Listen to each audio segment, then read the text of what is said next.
What if I told you the most intense rivalry in the art world isn't between artists, it's between two billionaires? François Pinault and Bernard Arnault, the men behind Kering and LVMH, turned the global art scene into their personal chessboard. This is how two luxury titans use culture itself as the ultimate symbol of corporate dominance. Let's set the stage. François Pinault, the quiet visionary who built Kering, which is home to Gucci, Saint Laurent, and Balenciaga, started collecting art in the 1970s. Bernard Arnault, the CEO of LVMH, which is the world's largest luxury group, took a different path.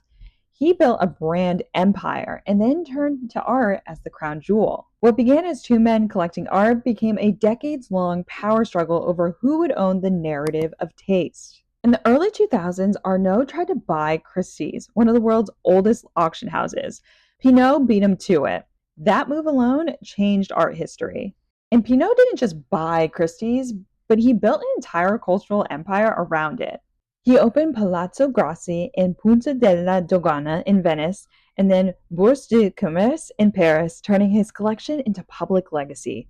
Arnault, not to be outdone, answered with the Fondation Louis Vuitton, a $135 million Frank Gehry design museum in the Bois de Boulogne. It wasn't just about art anymore. It was about architecture, access, and allegiance. Who could immortalize their brand through culture? This rivalry isn't just ego, it's economics. Art gives luxury brands three things. First, cultural credibility.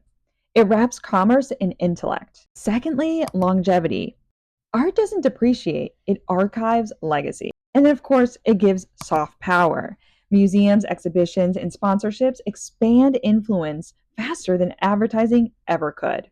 Pinault used art to position Kering as the intellectual rebel of luxury. Arnault used art to frame LVMH as the establishment, the empire itself. Together, they turned Paris into the capital of cultural capitalism. So the next time you see a fashion show in a museum, remember, it's not just about beauty, it's about empire. Arnault and Pinault aren't competing for customers, they're competing for civilization. If you want to understand how art became the new language of power and how creativity drives capital, subscribe to Creativity Meets Capital. That's where we decode the stories between the world's cultural empires. Check it out in the link in our bio.